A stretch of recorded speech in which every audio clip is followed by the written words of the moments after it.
Okay, Joe. So show us around your place here. Where do you want to start? Well, we're coming back along this aisle. The table here is an area that when new items come into the store, they usually end up on this table until they can be priced and graded and added to the website. So right here, what we have is a collection of Vectrex games that are going to be added to the website. All in box. Yeah, boxed collection of Vectrex stuff. Do you have a light pen? Yeah, there's one right here in the box. Yep, right here it is. Yeah, the light pen was an accessory tool and allowed you to use the pen and to draw onto the screen of the Vectrex game system. That's very cool. This side of the shop really is a location where we keep game cartridges. Up front here would be your Atari 2600 games. They're kept on the shelf for a couple reasons. One, it's primarily that they're easy to pull and pack and ship when they're displayed like this. Alphabetical? They are in alphabetical order. And this other shelf behind it is the loose game cartridge inventory for Odyssey 2 at the top. These are all Intellivision games, ColecoVision. Down here are some Atari 7800 games. And again, by keeping them here, it's easy to pull a game for an order and then take them over and go ahead and ship them out. On the back here, this is the back of the shop. We talked earlier about games that have condition issues, and we sell them as Naked Ladies and Wounded Warriors. And here's a small selection of them. They're kept on these shelf in the back here. This one is happens to be missing the label. And so they're also in alphabetical. And right below it, and this is something that we looked at earlier today, and it's also kind of fun to point out. This is an alphabetical organization of instruction manuals. And game instruction manuals are typically available online. You can find them. But we do a lot of business because people like the originals. And so what you'll find here are, this happens to be Atari 2600 instruction manuals. Here's the game Journey Escape. So if you have the box and maybe you're missing a manual. A lot of it is that. And also a certain amount of people, and a lot of people, prefer to purchase the game and the original instruction manual. Some people don't necessarily want to buy the box for the game, but they do like to have the instruction manual. And here you can buy, here we can pack or we can pull and you can ship game instruction manuals. And there's probably very 1,000 of them. Similar to a game where some of them are harder to find than others, and depending on the price. And it is true. Yep. Okay.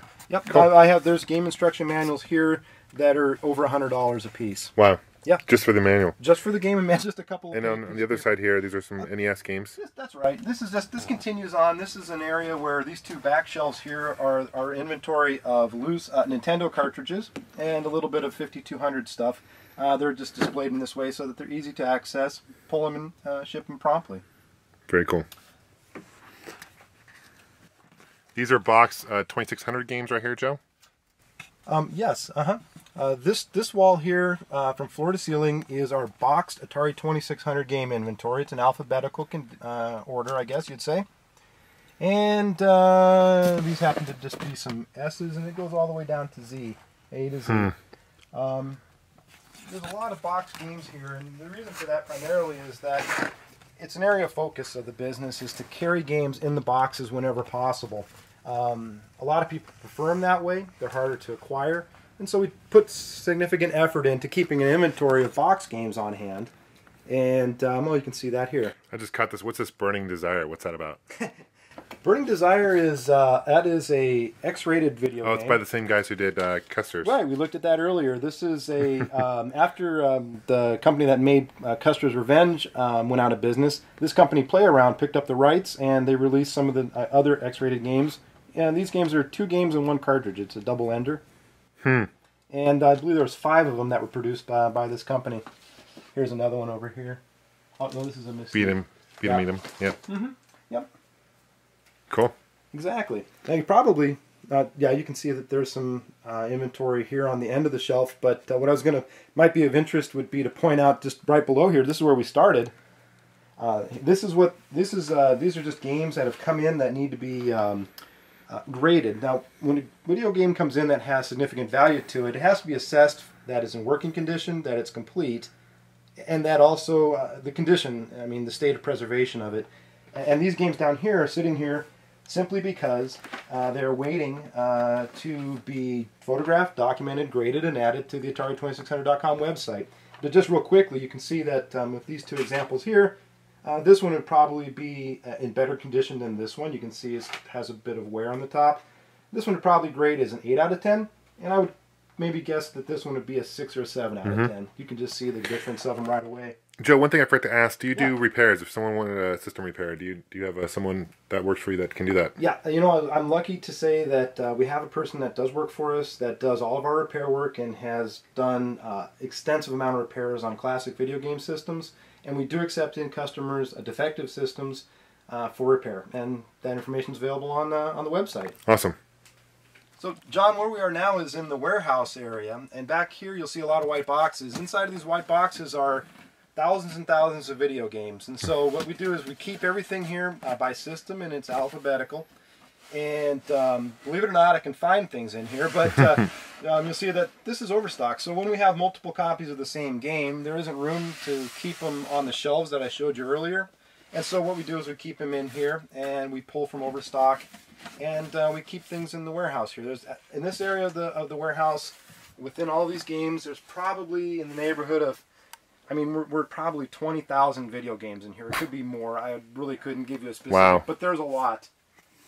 There's a lot.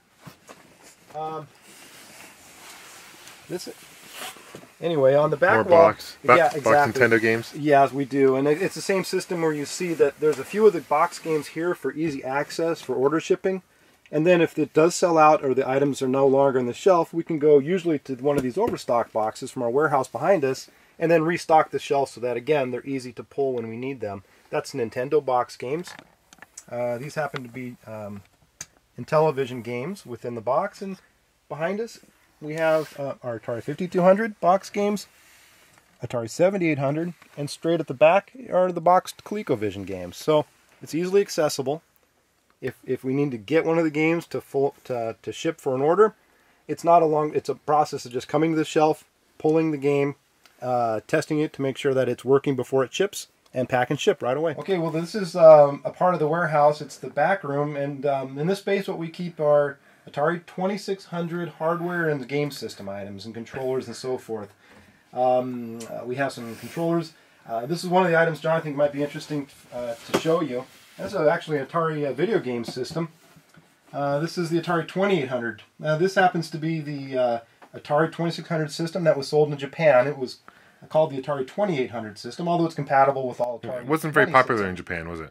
It didn't. You know, when this system hit the market in 1982, the Famicom computer was already underway in Japan, and I just don't think that it really found a market over there. And they're quite rare even within Japan, and certainly to have one in this condition. This is a boxed example, which is also nice to see. It's the same as you mentioned another system that came out here in the States, very similar to the... What system was that? It is. Well, the case design here is a black it's a Sears Video Arcade 2. Sears Video Arcade 2, and here's one that this is one that would be in our regular store inventory. I think you can probably see the similarity in the illustration on the box. And this is the one that was available in Sears stores here in the United States. It's called the Video Arcade 2. But you can certainly see that they used the same design from their Japanese 2800 system. Right. And then released it in the U.S. as the Video Arcade 2. Cool. You got some interesting controllers too in this room as well. This is kind of where you keep all your controllers. Yeah, they're kept back here just so that they're easy to access, and we have wireless controllers for the Atari 2600 system. This would be just a trackball. What are these box Star Masters over here in the corner? That's new old stock, and that's a Kraft Star Master. That was a third-party controller. It's compatible with the Atari 2600 system. Also, Commodore computers would use the same joystick. They're new in the box, and they're brand new, and they work great when they're brand new. They're not a long-lasting controller; they never were. But to have one that's brand new out of the box, it's kind of a nice thing.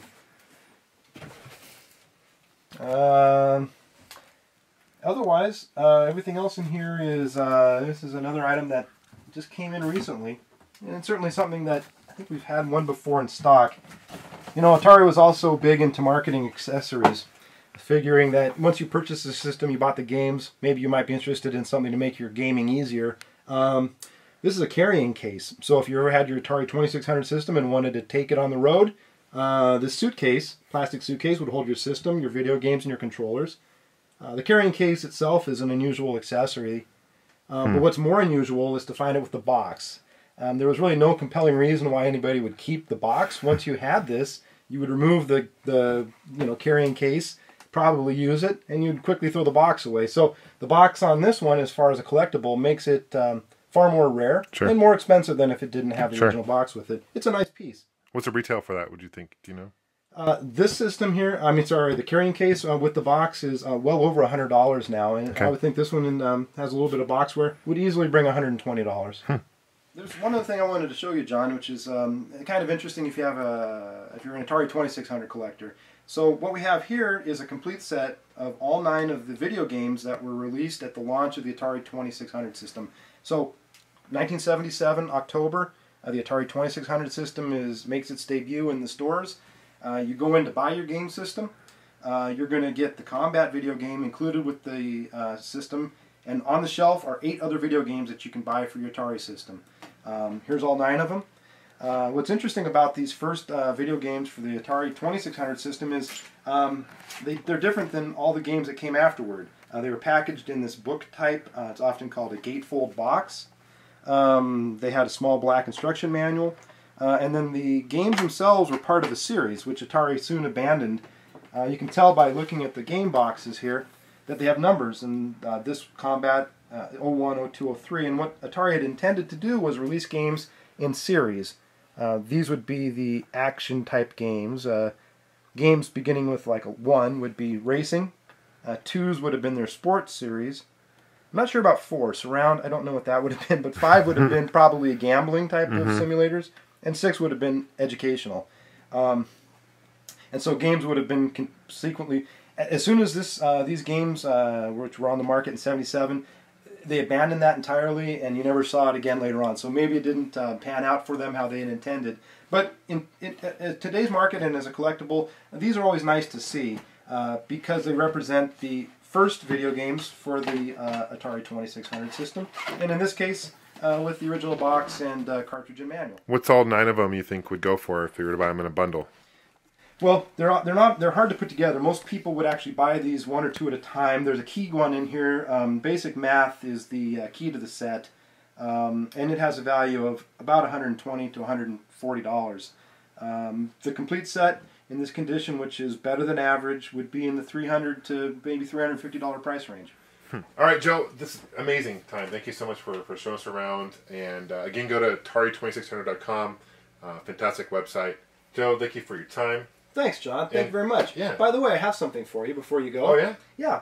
I know that you're also a game collector at heart, and you have been for a long time. And this is a copy of an Atari 2600 game that I'd like to give to you for your collection. I don't think you have it in your collection, and so perhaps that would fill a space and a missing space and a slot in your collection for you. Wow. So what kind of game is this? Boing. This is Boing for the Atari 2600 system. It's the only release by First Star Software, and it's close to Q*bert is the type of game that it is, and it's a popular game, and it's highly collectible. And this one actually is in really nice shape. So. Wow. There you go. Very cool. Thank you. Thank you, Joe. Oh, you're welcome, John. Nice seeing you again. Yeah, take care. Bye.